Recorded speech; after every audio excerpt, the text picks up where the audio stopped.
In the last video, I talked about how Eldritch Horror is better than Arkham Horror, and I 100% believe that. But, if I'm being honest, there are a few things that Arkham Horror had that I kind of miss. Here are 5 of them. This is something that's already being addressed by the expansions that are coming out for Eldritch Horror, but if you don't have them, one of the first things you realize is that Eldritch only has 4 Ancient Ones to deal with, whereas Arkham had 8 in the base game alone. Now, like I said in the last video, Eldritch does a much better job with the Ancient Ones than Arkham did, but I do miss the variety that came with having so many choices right off the bat.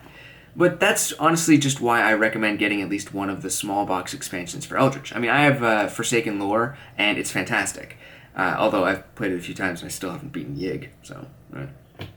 Anyway, number 2.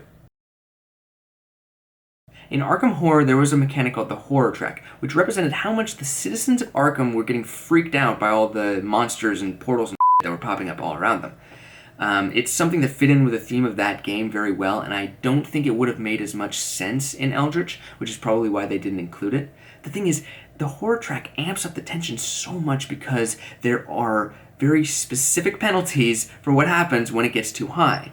See, okay, in both games, you need to get items and spells and stuff in order to be strong enough to defeat any of the monsters that you face. But in Arkham Horror, when the Horror Track gets too high, the shops that sell you those items, they start to close, which in turn makes the game even harder.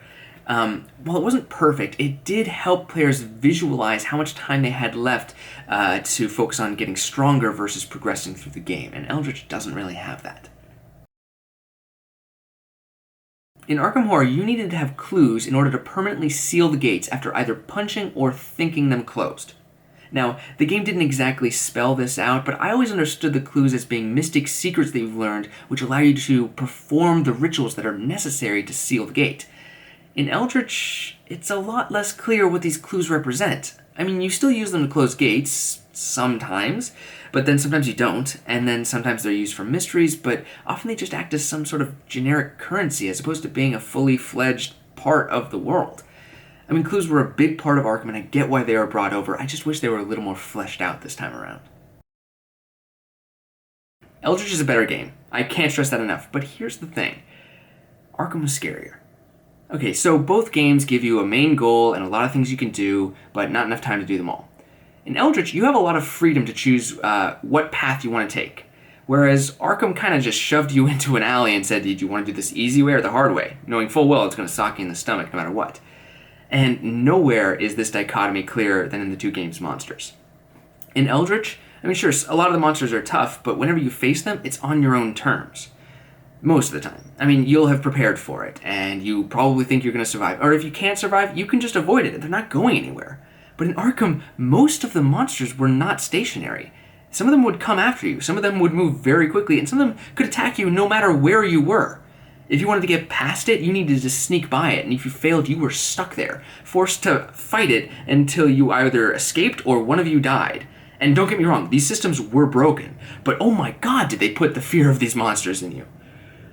Which is why my number 5 pick is going to be a little weird.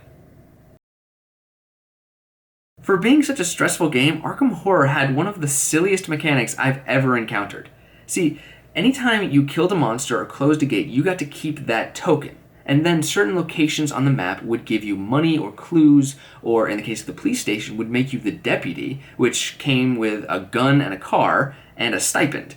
And you would get that in exchange for these tokens. But just think about that in game terms. I mean, you're this guy who's been wandering around the streets raving about the end of the world, and you walk into the station with a bag full of werewolf carcasses and closed gates, which I don't even know what those are supposed to look like, and they're supposed to think, yeah, no, we definitely need to get this guy on the payroll. Again, I get why it's not an Eldritch. It shouldn't be, but sometimes I kind of wish Eldritch would let me do that, just to see what happens. I want that Pattywagon. So those are 5 things that I miss about Arkham Horror. If there's anything that you miss that's not in Eldritch, let me know in the comments below. Next week, I'm going to be talking about Eldritch Horror's double manual system because I am afraid of getting too many page views.